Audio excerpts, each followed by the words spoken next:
Thank you all for tuning in. The following is a presentation of Bald Spots Productions. Be sure to like, comment, and share.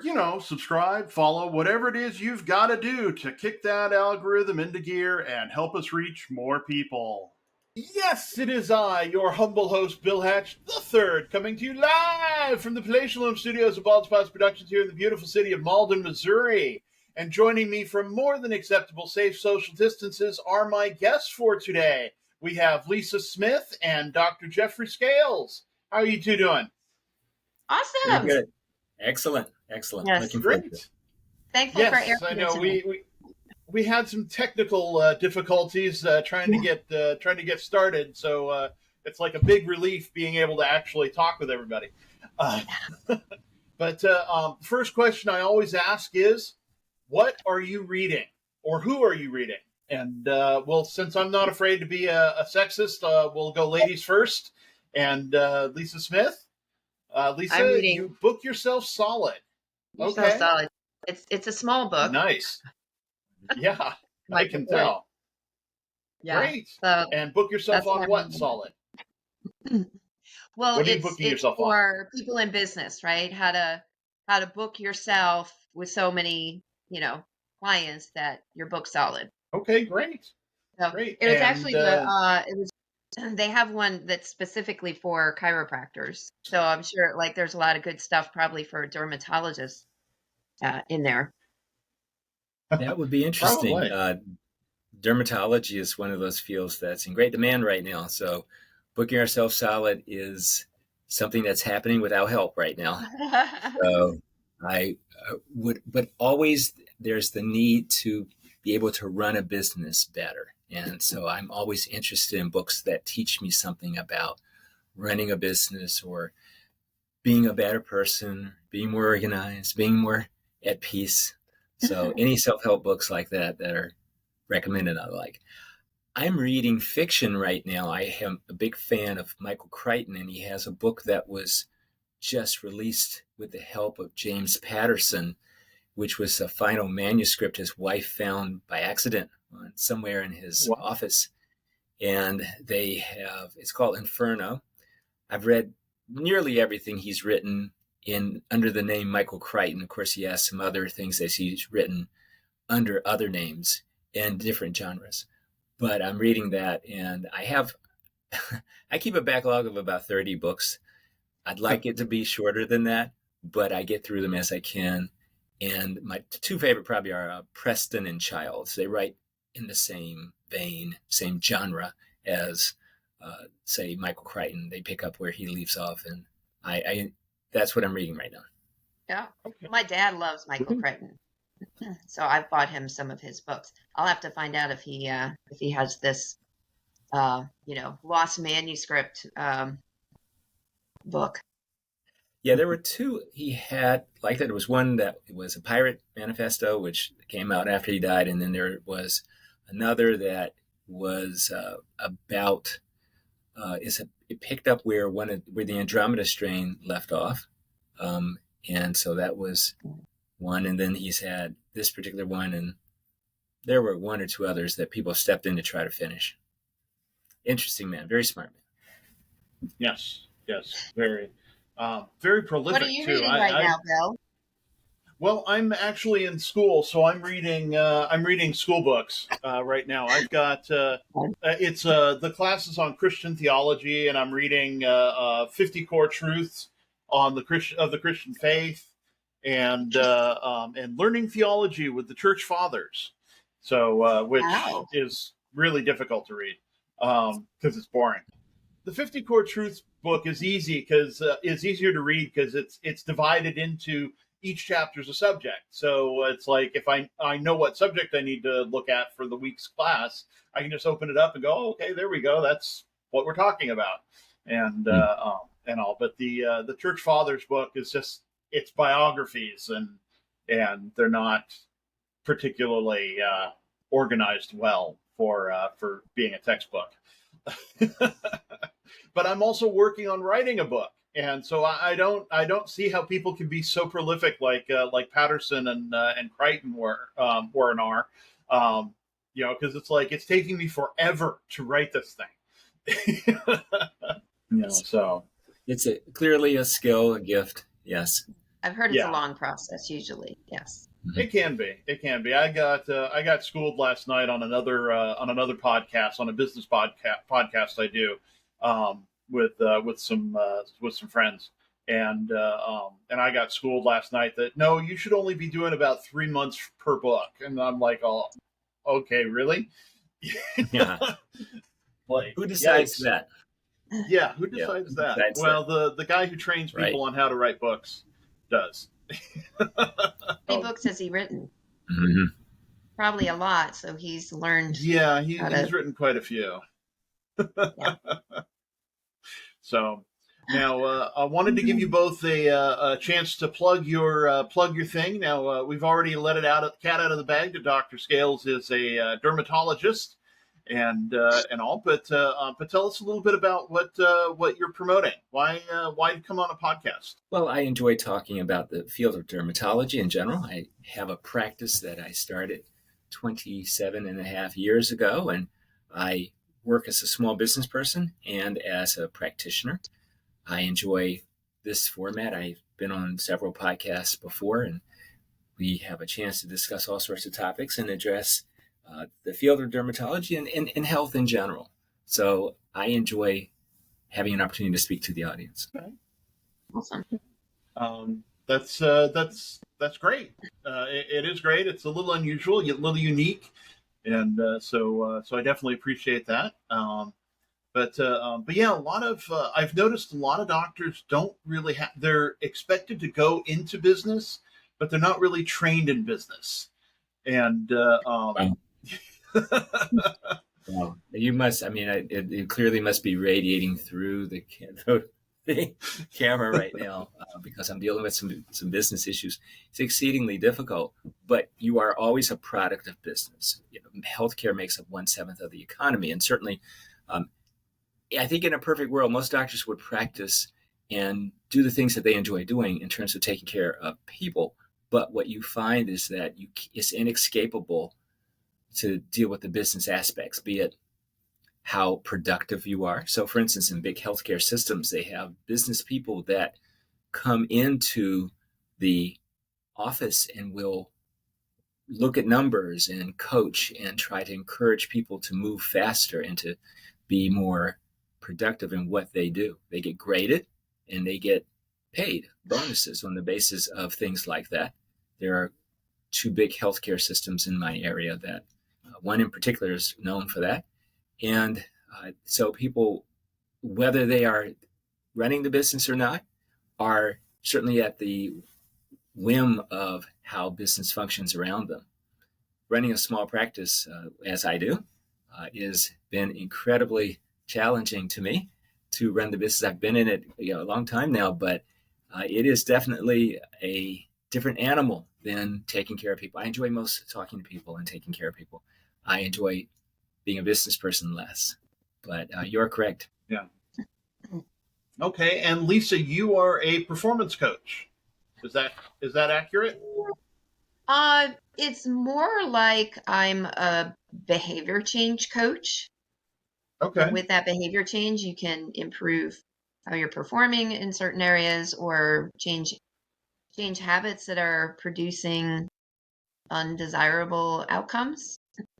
So basically, I use and teach brain-based techniques to help people to change the unconscious programs that are driving their unwanted behaviors so that they automatically are thinking, acting, and responding differently without needing to utilize willpower to do that. And therefore, it's easier, it's quicker, and it's more likely to be sustainable versus temporary change. Yeah, so willpower sucks. That includes techniques, methods such as hypnosis, neurolinguistic programming, emotional freedom techniques, and training in positive intelligence or mental fitness to learn how to respond better to life's challenges, setbacks, conflicts, and just. That sounds really interesting. Can you expand upon that? I'd love to hear get down in even more detail about how those techniques can help people manage the challenging circumstances of life. We all have them. Tell me a little bit more, particularly something like hypnosis. Well, the hypnosis is more for behavior change, whereas techniques like the EFT, emotional freedom techniques, or the positive intelligence really teach people some ways to shift how they're looking at things, as well as learning how to control their emotional responses. So first and foremost, it's not what's happening to us, it's how we're looking at it, how we're interpreting it, the meanings that we're giving to it. And if we're looking at things as bad, wrong, not good enough, against us, then that influences the filter by which we're seeing and then responding to things. Whereas we can look through lenses of, how is this situation helpful to me? How can I learn from it? How can I grow from it? What kind of opportunities or gifts is it providing for me? Then that lens will cause a different emotional response and different ways of approaching or responding to whatever the situation is. One's more likely to lead to negative outcomes, and the other is more likely to lead to positive outcomes. So it's again, we can either with any kind of adversity or conflict, as we can grow ourselves or others through it, we can learn, gain knowledge that we didn't have before, that will then be helpful for us in the future in similar situations. Or it can inspire us to create change about the situation that we're seeing as unfair or unjust. And instead of complaining about the problem, is to actually contribute to a change or an improvement of whatever's, creating that unwanted situation. So the tools just help people to learn how to think differently and learn how to more naturally respond in that way. Changing the inner systems of how we're filtering things, our belief systems, and again, our emotions. When we learn how to control our emotions, we are much more likely to be responsive versus reactionary to things. When we're in fight or flight mode, which is triggered by the primitive brain, the hindbrain, the primordial brain, that fight or flight system is all about protection and going into conditioned response, what we already know how to do, which oftentimes limits us to new ways of responding. And they actually help to stimulate the activation of the prefrontal cortex here behind the forehead. That's the part of the brain that's responsible for executive functions, creativity, logic, problem solving, creativity, as well as the release of chemicals that produce positive emotional states. So serotonin, dopamine, endorphins, and oxytocin. So you can learn how to dope yourself. Dopamine, oxytocin, dose yourself. Dopamine, oxytocin, serotonin, and endorphins. So again, these techniques, they are able to teach people how to be more in control of what's happening in their brain. Is that helpful? Diving deep enough? That's diving pretty deep. Incredibly interesting. Can you, when you're saying control the release of these hormones and things, not to go into great detail, but does that mean you put yourself in scenarios where these things are more likely to... There you go. There you are. Lisa's back. Okay. Wow, what happened? I don't know. It said I dropped off because of my internet. Unstable internet. I was yikes. Another part of the house that's further away from my, actual Wi-Fi modem. So I just went back up. But I don't see Dr. Jeffrey. No. Let me see. We can get him back. Oh no, wait, that's right. I don't have his. Oh, while we wait, we can continue the conversation. Yeah. Well, I didn't hear what his question was. Neither did I. But no, you were talking about the EFT and getting people trained in ways so that they're not reacting Positive. emotionally, like just complaining and stuff, but instead working towards solutions. And I really found that interesting and probably very useful today, because it seems like a lot of people are just complaining about things and not doing anything to actually resolve any issues. Is that something you've run into a lot? Yeah, a lot of times people are sort of in that victim mode, um, or Mm. they've tried traditional things to help them to change their, habits relative to eating, food impulses, alcohol, or dealing with things that are wired into the nervous system that you can't willpower your way out of, such as anxiety, certain Okay. cases of depression, fears and phobias.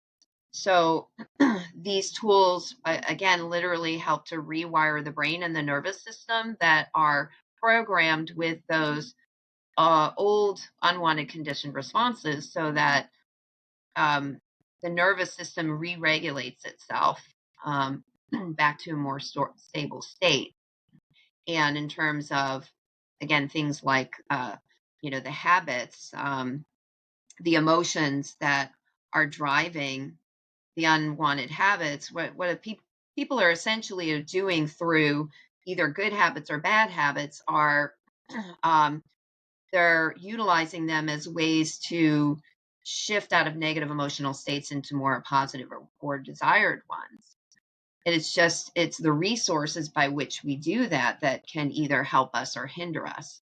So if somebody learned and has conditioned to make themselves feel better, or to uh, shift out of anger or whatever, into more positive state through something like exercising or playing an instrument, or doing crossword puzzles or talking to a friend, or something like that, then those are win-win resources that help to shift us out of the negative emotional state, which is helpful, it's beneficial, it's normal and natural. um, but it doesn't create a lose on the other side of it. Whereas if somebody has learned and conditioned themselves to use food or alcohol or drugs or shopping or sex, or lashing out at others as a way to move out of those uncomfortable, unwanted, negative emotional states, then that's going to be the default for them. And the more that we do something, the more the subconscious gets trained that that's the way to do it, and that's the best and fastest way to do it. And so we get conditioned into that. We go into sort of unconscious default mode, and we just are reactionary in that old way. So with utilizing these tools, we literally help to rewire the programming out of the old. Those start to become the default. That was No, I like that a lot. clear. Definitely sounds more positive than relying on these other things like food Right. and alcohol Yeah, the and win whatnot. lose. So we get a temporary Definitely win, better but than then lashing out. we get the longer term lose, Right. because these all have negative, you know, impacts on us, especially if we use them too much, or too large of a degree. You have a glass of wine every once in a while, maybe to wind down or just kind of elevate your mood. But if you're relying on it all the time, and you're not drinking one glass, and you're drinking five, or whatever, Yep. it's the Polishing degree off that bottle. the degree and the frequency, um, for Hmm. most things, is really what makes the difference. There are some things where you don't really want to do any of it, like heroin. Just a small amount of Right. that isn't necessarily good, right? Um, but one glass of wine occasionally, and you have other resources. It's not the only one that you turn to. So sometimes it might be a glass of wine. Sometimes it might be go out and exercise. Sometimes it might be talk to a friend. Sometimes it might be engage in a hobby. And you've got multiple resources that you can turn to, based on the situation. What's available to you, what's going to provide the fastest shift for you, or the longest, amount of shift, or the deepest shift. So, I was kind of equate it to um, like legs on a stool, right? If you've got a one-legged stool, you're going to be off balance. two-legged stool, you're a little bit more balanced, but you still have an opportunity, there's still opportunities to kind of, throw you off balance. You got 3 or more legs on that stool. The more legs you have, the more stable it is. Right? So it's like not depending on one person to, to uplift you or contribute to your happiness. Or not just, people, you have other resources, things that you're in control of instead of what other people are in control of. So if one isn't available to you, you've got another one to turn to and another one, and then you don't become dependent, which then disables you, and it makes the other, especially for the person, it makes that other person, which isn't healthy to do for them. No, that's awesome. Yeah, it makes me think of a lot of things that we've talked about on the show before. There's a special place in my heart for mental health issues. Because I myself struggle with major depression and ADD, which is why I can't stick to doing one thing at a time. But yeah, we've talked about having these support structures in place in your life that so that when something happens, you've got the support there, and lots of friends, lots of family who are near and dear, and people you can talk to, like therapists and coaches, and yeah, definitely. Yeah. Great stuff.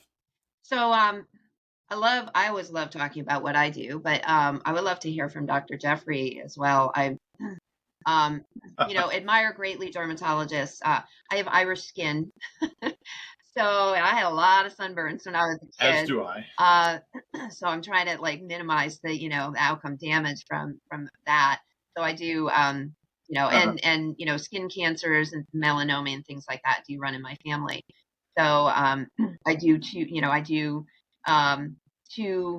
skin checks, per year to make sure that I'm catching anything as early as possible that might come about. I've been doing really well. My dermatologist is like, do really good. And, making sure I protect myself when I do, go out, especially in the summertime. So, Dr. Jeffrey, if you want to share a little bit more about, what do people need to be mindful of, especially if they've had past damage, and how can we? Sure, we have some interesting things to talk about, but I'm going to, if you don't mind, I'm going to take 30 seconds to just say that last information you gave was incredibly powerful. I was sitting there listening to thinking, I wish I had known so much of that, any of that, when I was going through medical school. I find many people do not have this type of knowledge base, this type of resource. I think the oldest one on the panel. I'm 63, but there were no conversations about such things. There's no such thing as, we were talking about mental health and all that, but it's people are really struggling to try to go through challenging things. To have had some of that, counseling would have just fantastic. I just thought it was great. But with that in mind, we'll talk a little bit about dermatology. I mean, dermatology is one of the most challenging subjects to get to in medical school. I like it a lot, and most people enjoy dermatology as a field that focuses on what you can see. And there's usually not a debate about what it is that we see that is wrong. You'll find some rash and someone say, well, look, I'm red here and I shouldn't be red there. And so it's an easy thing to distinguish. Accounts for skin cancer being the number one thing we spend our time talking about, and rightfully so. It is the most common cancer in the United States. It's somewhere between 800,000 and 1 million cases per year. Now, the bulk of these are cases that will never lead to any long-term significant sequelae, with them being primarily basal cell carcinomas, which are skin cancers that are, for the most part, going to stay just where you see them. But the two other common ones are squamous cell carcinoma, which is probably the second most common, and melanoma, the third most common. Squamous cell carcinoma and basal cell carcinoma are definitely sun-related. They occur primarily in areas of the skin where people have had excessive sun exposure. The country with the greatest frequency of skin cancer in the world is Australia. And if you think about it, it makes some sense. You have a large population that lives there that for most of the course of human history did not live there. They are migrants who have come from places where the sun is not as strong and the body has not adapted to the intense sunlight there in the same way. And so they are very good at following the rules about how to care for your skin. What is that? Well, you'll find that there are many ways that people go about enjoying the sun. If you look back in the early part of the 20th century, in the United States, the darker the skin, it was seen as almost like a lower caste event. That meant that you were out in the sun and you were working outside as opposed to being a person who worked inside. And if you look at, say, many of the great beauties from the early part of the 20th century, they're also very fair in skin. They would talk about it in some of these old movies. You hear people talking about how fair that person's skin was. You didn't hear them talking about having a healthy tan. It was about the mid-20th century and beyond that people began to focus on the idea that having a tan meant that you were a person of higher status. Why would that be? Well, in the winter months, you can travel to the Caribbean. So you have enough disposable income to leave and go to warmer weather places and to get some sun, which made you look healthier. And you can see it in fashion magazines. Increasingly, people start to show more color to their skin. And so there are a lot of factors that go into this entire behavior around people developing skin cancer. I mentioned the two most common types, and the third type being melanoma. That definitely has some sun relation to it. But there are a number of cases of melanoma that are not related to the sun. So, for instance, you have people who develop melanoma on the inside of the lining of the brain or the back of the eye or in the ear, in places where there is no sun exposure. Although the greatest frequency of melanoma is going to occur in places where they've been excessively exposed. So the worst case scenario for developing skin cancer is often what we do. We are people who are inside a lot, and then we get that 1 or 2 weeks of vacation and we go out to the beach and man, we take our clothes off and we put some sunscreen on and we're in the water having a great time. And I am one of those people, I'm just like, I am in heaven. I'm just splashing water and living my best life at the beach. But getting extensive amounts of sun in very short times, not gradually building it up, leads to an increased risk of melanoma. And so it's a very complicated topic because it's tied in with so many things. But it sounds as if you've already had some good advice about making sure you get your skin checked regularly. We classify different skin color on the basis of what we call the Fitzpatrick scale. And it's type 1 skin being the fairest of fair, type 6 being the darkest of dark. And I bring that up because the darker your skin, the less likely you are to get skin cancer. Melanin has a wonderful adaptation that's evolved over the thousands of years to protect people from cancer as well as other things. To be able to function in an environment where you have intense sun, you produce more melanin, and that shields parts of your skin from getting exposed to the sun in the same degree. Every time you go out in the sun and you get exposure, you are damaging the DNA in your skin. And your skin has these wonderful mechanisms for protecting itself and healing itself and repairing itself that are inherent to the human body. But there are times at which, especially as we get older, they don't work as well. When they don't work as well, you can develop skin cancer. And that's the case in many other types of cancers as well, where people no longer have the ability to protect themselves against some of the noxious exposures that they have. But so what to do? Sunscreen is not shade. That's what I remind people. If you have a number on a sunscreen, it's because it's telling you how long it takes for you to turn red. Shade is infinite sunscreen. It's SPF infinite because you're getting no exposure. You are never going to turn red because you're not getting any sun. If I put on I SPF, put a caveat to that. sure. If you're on the beach with sand, you're under shade, but there's sun beaming up. My friend got burnt really bad one day. We were at the beach. We were under an umbrella, but apparently, like the sun was bouncing off the sand onto her. She didn't really put Yes. sunscreen on. I did, even though I was under the umbrella. Sure, it doesn't have to be on it direct. I had probably one of my worst sunburns ever when on a cloudy day at a ski resort in Colorado somewhere. So you are correct. It does not have to be direct. It can be indirect. It's reflecting off the water. It's reflecting off the sand. Sand tends to be rather light, and the sand it will reflect the rays back up onto you. So you're correct. It doesn't have to be direct. It does have to be something, meaning it can be direct or indirect. But sun exposure, as you said, can happen from many different ways. Yes. So, learn the hard way. It was going to. Yeah. I can wade in on this. There's a sunscreen controversy, and it has been so for years. There are some people that believe that it's no good reason to use sunscreen, and that it will not protect you. If anything, it makes you more likely to get to get skin cancer.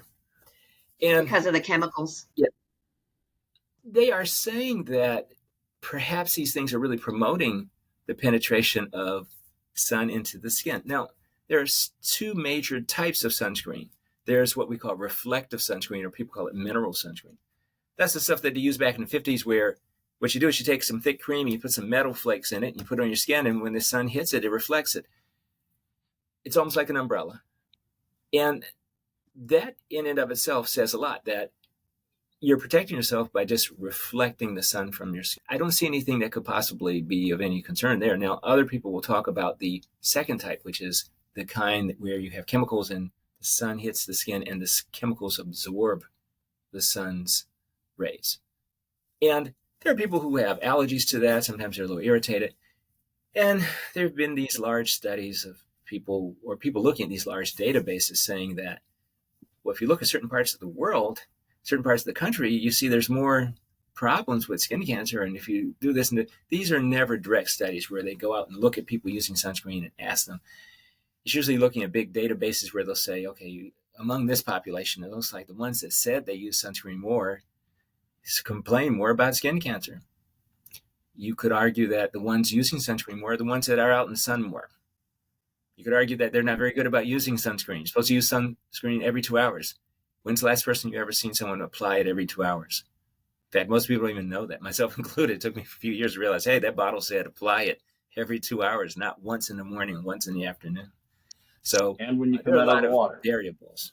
Yeah, it's a lot of, and you're right. You jump in the water, and then some of it washes off. If you're not using kind that's very thick, people like the thin kind they put on kind of spray. That's great, but that's like sweat. You jump in the water, it gets in the water too. It's no longer on your skin. Of what benefit is it now? You used it, but you don't have it anymore. So there's countless variables that go into whether someone's using it properly and whether it's giving them some benefit. So it's not easy to say. People like a controversy. They always like a controversy. I have a medical book from like the late 1800s that I picked up at a state sale. It's so old it has a phrenology chart in it. But it also contains instructions on how to build and use a sunroom appropriately so that you get enough sun every day. And which I know is appropriate because that's how we make vitamin D. But I always thought it was funny that it's like, go out and get more sun. It's like, now we're the opposite. People were promoting smoking as a health benefit for years, not even that long ago. I mean, you're right. I mean, there's some benefits to the sun. Absolutely. We need to have some, but not just sun rays. In dermatology, we were using X-rays to treat acne back in the 60s. So people would come in and get low-dose X-rays onto their skin and would clear their acne, but end up causing other problems. So the evolution of what we think is the right treatment for things is an ongoing evolution. We'll look back at these days and say, could you believe we used to put those cell phones up to our ears like that, or something? It's going to be something that we're going to look back and really regret that that's what we were doing.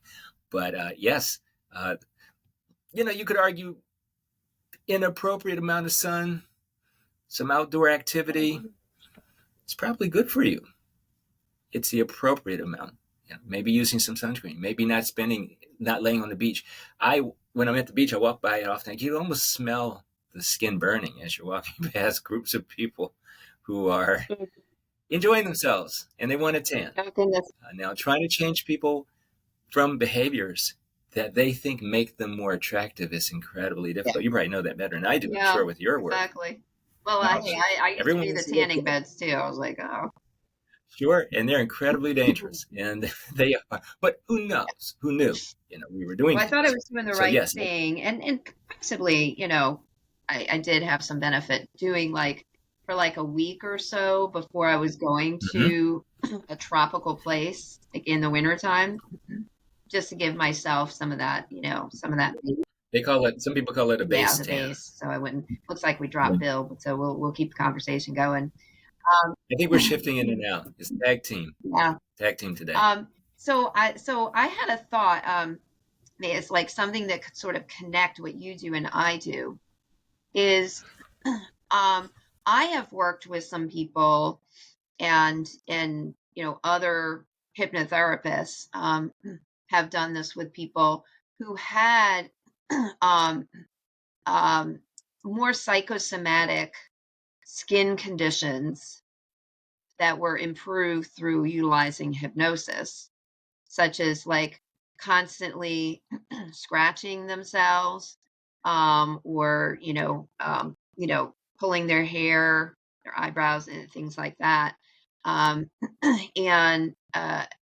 also skin conditions like eczema or psoriasis, and some others that oftentimes are more exacerbated with negative emotional states, with stress. So utilizing these tools that I use oftentimes decrease that stress level and the outbreaks that people would experience in their skin, because the Absolutely. I mean, we comment so much. I go to lectures sometimes that are entitled psychodermatology, because it is such a prominent part of some of the diseases that we see. We have people who have psychological or psychiatric disorders, and they come in because of the physical manifestations of the things they do. We have people that come in, they pick their skin all over, and they make sores everywhere. And they'll come in and say, I have a skin problem. And they'll have blood under their fingernails, and it's obvious that they've been doing things. And yet their complaint is with the skin and not necessarily with the behavior that's associated with it. Or people who come in and claim that they are infested with bugs. That is probably one of my toughest cases to come in, is to have people who believe that they are infested with bugs and are itching, and they will take out some piece of lint and show you and say, this is what these bugs are jumping in them or jumping in their skin, and you find nothing. I'll oftentimes ask them to show me a damaged area where the bugs are, and I'll take a sample and send it to the lab, and it comes back normal. And then ask them what they think, and generally they don't come back. They are on to the next thing, because they really believe that this is true.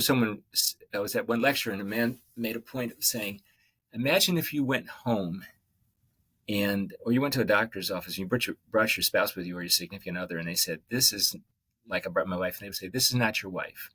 This is someone else. You are not married to this person. And you'd look at the person as if there was something wrong. Of course that's your wife. Of course I've been married to this person for, my wife, 37 years. It would be just that unusual to them, telling them that there are not bugs on their skin, because they've seen them and they have felt them and they've experienced them in their minds. That's the level of conviction that many people have about many of these psychiatric diseases or psychological diseases, in the same way that we would be. Yeah. And, so that's sort of the extreme of that. That requires a little bit more work if the person is open and willing to entertain the idea that it is psychosomatic and that they can have an improvement with it by going that direction. But there's also people, like I said, who just have some of these mild, habits, situations, either the stress exacerbating, a skin condition, or things like the trichotillomania, where, people are Yes. pulling their hair out, their eyebrows, their, actual hair, etc. Those things um, are usually less severe, and tools like hypnosis can be really effective in helping them Mm. to minimize or eliminate that behavior. So I encourage people, if they're experiencing something like that, that they seek out a professional hypnotherapist. And you got to also be careful, and people need to do their research if they're reaching out to someone like me. Hypnotherapy, depending on what state you're in, there's no licensing for hypnotherapy. It's certifications. There are some people who get like a doctorate in hypnotherapy, etc. But you want to make sure you're going to somebody who's has been properly trained, has been doing that work for a long time. I've been doing this work professionally for 28 years, and a master certified, which means I've basically done over 10,000 hypnosis sessions. And again, they're reputable. They have a good reputation. I've, well known in my community, have won numerous, Reader's Choice Awards. So you want to look at those credentials, those qualifications, reviews, et cetera, like that, when you're working with, professional. And I would say the same thing again for, any other, licensed medical professional, like a dermatologist, right? Is do your research, right? Do Google reviews. When I was looking for a new PCP, I asked for referrals from people, and I looked at, reviews online, and so I could find somebody that I really, trusted and felt alignment with. So, it's do your due diligence when you're seeking out help in any form or fashion, working with somebody reputable. And I'm in my 28th. You made a point. I think I'll take issue with one thing about Google reviews. The thing that I think that's happened when you now review practitioners by reviews that people put up online is a couple of things. Many times people use them as a place to wreak havoc. Many times people are upset about finances, so they owe a certain amount of money and they don't want to pay their copay, or they don't want to pay for your services, and you speak to them and they then decide now they're going to put up a bad review. So what motivates a person to actually review something like that? It doesn't happen often, but it does happen. The second thing is that that's a real subgroup of people who see you that are willing to take the time to write something in a review. The assumption also is that many times we're trained to think of customer service. And customer service is important, but I'll use you as an example. How well you actually make that person better is really what your purpose is. You are there to alleviate difficulty and to make their life better. It does not mean that they are always going to like the way in which they reach that point. Yeah, exactly. Have to do things to people sometimes that hurt, and they don't like the hurt part, but they are prepared to deal with the necessary part to get there. And then there are times I have to talk to people about things that they don't want to hear. They don't necessarily want to hear that they have cancer. They don't want to hear this and this, these things. And so I think that when you're using something that is I use the word healing arts, any of those things, if I'm looking for a physician, I want him to be able to solve the problem I came to see, but it doesn't necessarily mean I'm going to be happy about how it came to be that way. Yeah, I'll agree with you about being cautious about the reviews, and I'll use the the table leg analogy again. Don't just look at that one thing. That's like one piece of the puzzle you could look at, and know also that there are limitations to the that I completely agree. I tend to try to get a personal reference, or a reference of a reference, someone whom I think might have similar ways of viewing the world as I do. Numbers and grades and things and stars and all of that. I have stuff all over the chart. If you look my name up, there'll be somebody who's fantastic, and somebody who's like, this guy, if I could give him a 0, I'd give him a 0. That sort of thing. It's a range of other things. So yes, I do think that I like personal references. Yeah. So, my friend Bob says he liked the guy, and so I go see him or think about it. I heard 2 or 3 other things like that. So I just think about things like that. Are all your sessions in person, or do you have telehealth options? I know for me, I can work virtually, with virtual Sure. at I all. think, yeah, I do both. I had about 5 sessions this morning with people virtually in addition to being in the office. But what I will say is it's limiting. So sometimes people come see me for one problem, they'll point to something on their arm, but then I see something on their back. Mhm. Or they cannot communicate in the same way that I need to be able to see something. They have this itchy rash. There are parts of the body which I don't want them to show me on the screen virtually. And that comes up at times. I said, no. No, you need to come in the office.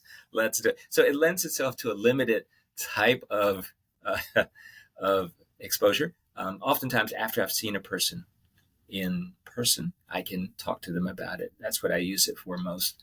But you're right. And then there are times, let's say, for instance, I needed to perform a biopsy. I need to take a piece of skin. Well, that person has to come in the office to see me because I can't do that remotely. But yes, I do it. A lot of dermatologists will not. We have people just like you. I have people scattered far away, and I hate to make them drive so far sometimes for simple things that maybe I could do online. So I do try to utilize it for that purpose. Bill, you're back with us. We kind of took over the Yes, I'm back with us. conversation while you dropped out. So On my screen, you're in the you, center. the host. Yeah, but you're right in the center, so I feel like you're the host, and I'm enjoying listening to you be the host. And we'll question Bill about what he does. That's all right. I'll question Bill about what he does. Yeah. Bill does a lot of things.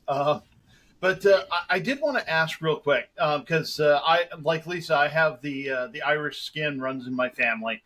But my mother has had a couple of cancers, and she found a 100 SPF sunscreen, and I'm like, is that really a thing?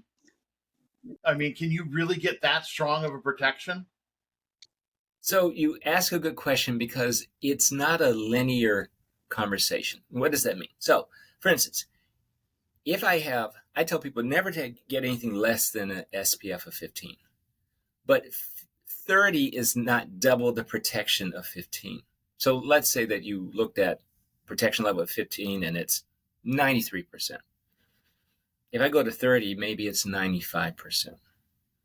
It's not you get closer and closer and closer to the absolute, but it's hard to describe it, but it's like a parabola. It curves up towards it. So 100 is not 4 or 5 times the strength of the capacity to block than say 15. The other thing that's important, not just the number, but the form. So I talked about how you jump in swimming pool, you got this stuff you sprayed on and now it's gone. If it doesn't stay on well, it's of no value. SPF, sun protection factor sunscreen is liquid, and you mix it among various things to hold it in place. So it can be sprayed on, it can be applied with thicker cream. Most people don't like the thicker things because it gives them maybe a hue they don't like or a look that they don't like. But that particular sunscreen, she looks a little ghost-like. That's good. She's going to do better with that, and particularly as an old, I don't know how old your mother is, but I'm assuming she's older than 20 years older than you are. So as an older person, you are more vulnerable to certain things. So your sun, it changes in a lot of ways. The skin of a baby looks one particular way. It has a certain percentage of certain types of collagen at that age, and then you get to be older and it's less. And the capacity to repair the skin, as I mentioned before, there's like 6 or 8 different repair mechanisms in the skin that repair the DNA once it's damaged. And it gets, as I mentioned, it gets damaged every time you go out there. The sun pierces the DNA in the skin and damages it, and then it needs to be repaired. But those systems don't work as well as an older person than it does as a younger person. So yes, you're that way, and there are many different things to think about in that regard. But yes, but certainly I think we all need to get a little bit more sun.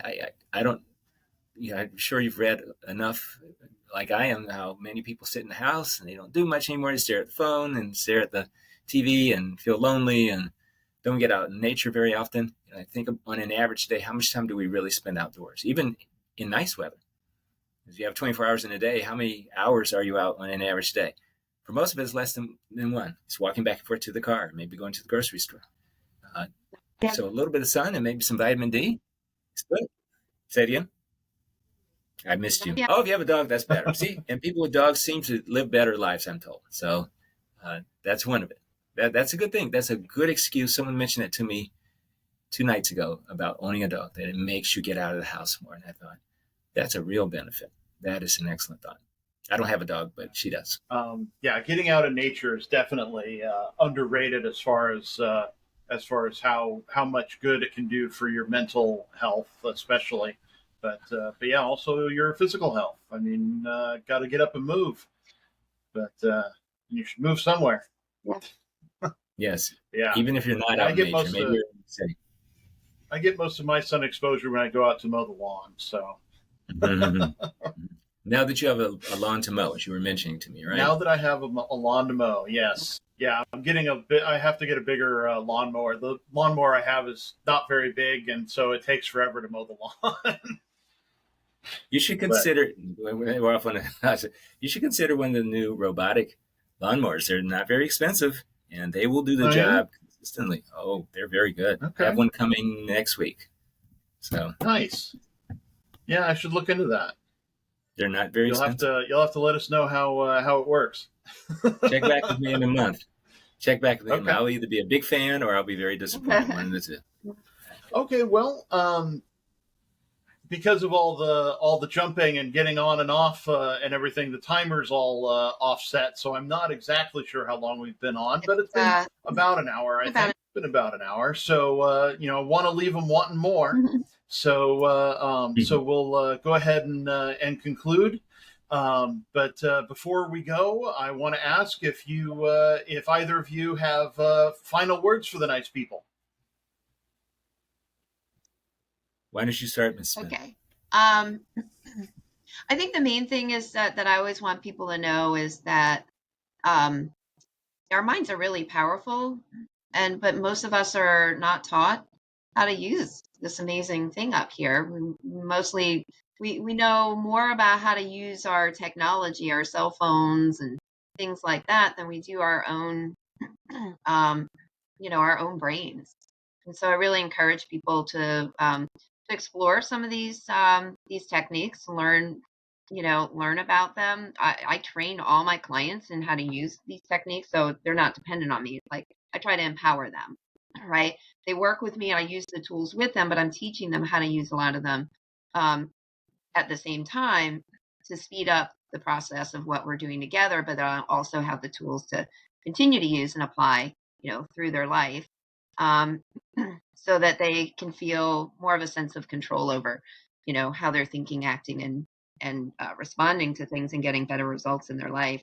And I think, Bill, you're going to provide a link. The link that I gave you will bring you to a page where you can see all different things. You can get to my website from there. You can access some different free things to teach you how to use a lot of these different techniques like EFT and positive intelligence. So I do recommend that people start there, go to that link, see what's there available for you to take advantage of for free. Absolutely.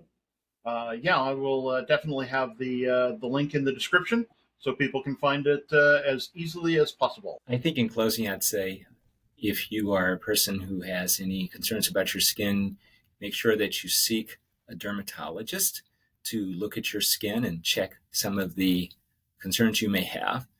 We treat quite a number of people who have both issues related to skin cancer as well as uncomfortable skin that itches and causes problems. A person who spends their career focusing on things like that would be great. I acknowledge there are a shortage of such people available throughout the country, and that it can be hard to get into such a position.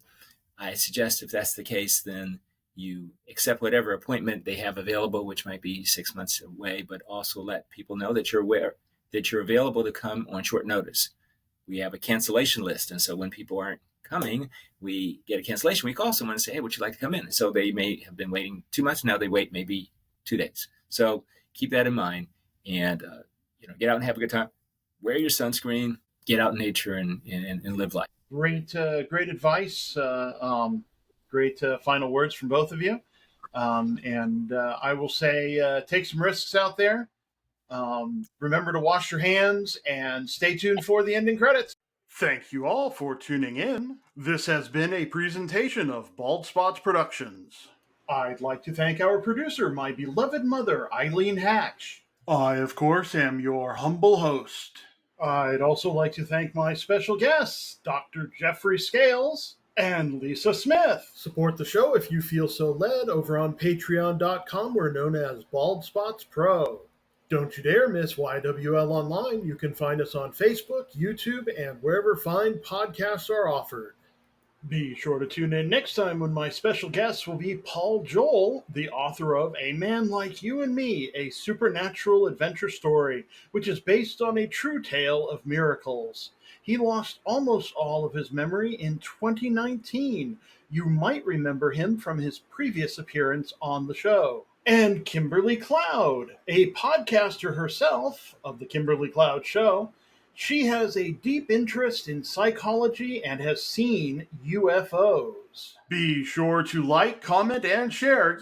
Subscribe, follow, whatever it is you've got to do to kick that algorithm into gear and help us reach more people. If you or someone you know needs support now, call or text 988 or chat 988lifeline.org. That is the Suicide and Crisis Lifeline here in the United States.